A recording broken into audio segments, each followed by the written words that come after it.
Salut, alors je vais vous raconter Pardon. Je vous dis tous une histoire de confinement mental. Alors donc c'était pendant le confinement, ben tout le monde disait sur les chaînes YouTube que je regardais, oui on va se retrouver, c'est l'occasion de se retrouver avec soi-même et tout, de méditer. Et en fait, ben, mon voisin s'est mis à faire moins de bruit parce qu'il parle un peu fort, il est à moitié sourd à cause de son marteau-piqueur. Puis là il s'était mis à faire moins de bruit. Et donc pendant une semaine, 2 semaines, c'est ainsi de suite, c'était vachement calme. Et puis dehors, le calme était revenu, c'était vraiment super. Enfin, vous avez dû vous rendre compte, pas de voiture et tout, super cool et tout. J'ai un peu de nature à côté de chez moi, et il y avait les oiseaux, c'était très verdoyant, et surtout très calme en même temps, c'était vraiment magnifique. Et moi, comme je respectais l'esprit des lois, j'avais pas peur de la police, et donc je me sentais libre en fait j'étais pas claustro, quoi. Donc c'était vraiment que du bonheur. Et, euh, et à un moment, je suis allé méditer dans la rue, j'étais sur un petit tabouret pliant avec moi, les gens me demandent toujours pourquoi dans un petit tabouret. Ben, voilà une des raisons parmi tant d'autres. Je m'étais assis dans une petite rue parce que dans mon CM, c'est quand même pas très pratique pour différentes raisons. Et donc j'étais dans une petite rue toute calme près des bois, avec quasiment personne. Et puis je méditais, les pensées traversaient ma tête, et puis j'étais toujours confronté. Je disais, mais en fait, tiens, mon père n'est pas là. Mon père n'est pas là, mon père n'est pas là, et je comprenais pas pourquoi me disait mon père n'est pas là. Ben en fait, ben, il était pas là, quoi. Donc j'avais pas mon éducation avec moi pour une fois.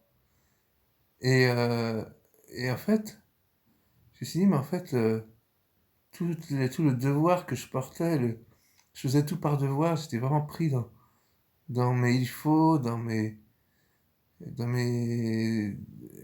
prendre sur soi, etc., devoir, tout ça. Et en fait, donc c'était super lourd et tout, et je me disais, mais en fait, mon père, il a porté sa croix toute sa vie, il m'a filé, et le bouddhisme, en fait, ben, ça va dire ce que je vais dire, mais ça m'apprend à la poser, quoi. Donc j'ai posé la croix de mon père, et après, je me suis dit, mais en fait, tiens, c'est marrant, je me mets à rayonner quelque chose, il y a un truc qui se passe, quoi. Et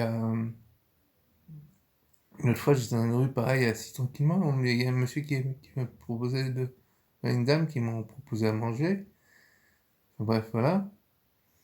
Et, euh, Et donc, c'est vrai que pendant la semaine, enfin, les 2 semaines, 3 semaines, etc., je me disais, mais si je mange quelque chose, mon père me propose toujours de m'apporter des trucs, mais je vais dire non, non. Puis j'irai demander aux maisons, comme les moines bouddhistes en Asie, je sais pas quoi. Je refuse d'avoir peur et de rentrer dans le jeu de la peur, quoi. Si j'ai des problèmes parce que j'ai un handicap avec les bus qui circulaient pas, enfin, et je croyais que les magasins allaient fermer, donc je m'inquiétais pas, quoi. Donc voilà, donc, en fait, j'ai passé une très bonne période de confinement. Et puis après, il y a eu la reprise, quoi. Donc, mon voisin est rentré parce que je crois qu'il s'était calmé quand il était absent. Donc, il a commencé à parler fort, et puis tout le monde s'est mis à parler fort, et le bruit a repris.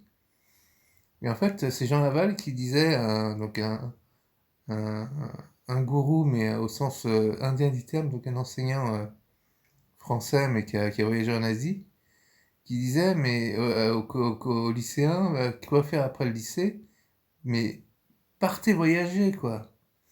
Et parcourez le monde, et vous verrez plein de trucs que vous imaginez même pas, dont vous n'entendrez même pas parler ici. Vous verrez des trucs incroyables et tout, mais partez vraiment, je vous en supplie, partez, perdez pas votre temps, on n'a qu'une vie et tout. Et il disait, et vous verrez quand vous reviendrez, à quel point, en fait, c'est chez vous le point de départ. Comment? Rien, rien n'a changé. Et effectivement, il y a de quoi se dire, après ce temps de confinement, que ben, en fait, j'ai un peu fait des vœux d'une certaine façon. C'est-à-dire, je me suis dit, je sais ce que je veux plus du bruit de la ville, etc. Donc, j'ai plus près de la gare de là où je vais d'habitude. Mais je reste, on peut se dire, je suis confiné encore dans ma tête, mais Je sais pas parce que c'est comme si moi j'avais fait un voyage dans mon immobilité et puis j'ai posé ma croix, mais quand je vois que c'est le monde qui crie et qui continue dans la peur enfin, ils l'ont gardé, eux. Donc pour eux, peut-être, mais c'est pour moi, pour eux, que rien n'a changé. Je sais pas.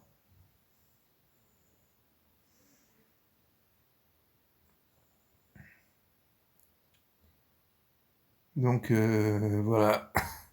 Donc je fais ma petite vidéo. Alors je vois que ça clignote. Donc je peux me tromper, hein. Mais j'essaye de ne pas avoir peur parce que la peur, c'est ce que je me disais, c'est pire que la mort. Et donc j'ai vécu sur ce mode-là. Mais bon, après, on fait ce qu'il faut pour rester en vie. Donc tranquillement, quoi, pas de problème. Mais bon. Comme Bouddha, il s'est mis à manger, quand il était à son émission, il s'est mis à manger, à reprendre du poids. Donc voilà, tranquille, pas de problème. Maintenant, si vous voulez qu'on continue ensemble, si je puis dire, vous pouvez mettre un like, partager la vidéo, j'ai un compte Tipeee, machin, enfin, la routine habituelle. Voilà, donc à ma modeste mesure, j'espère que vous avez passé vous aussi un bon confinement et que tous on peut en profiter, voilà. Bon, ça c'est banal ce que je dis maintenant, mais bon, voilà. Bref. Allez, bonne journée, bonne soirée. Il n'y a pas d'heure sur Internet. Et ça, je regarde beaucoup moins la montre depuis. Ben, j'ai du temps et merci pour l'aide aux questions du handicapé au contribuable. J'essaie d'en faire bon usage. À bientôt.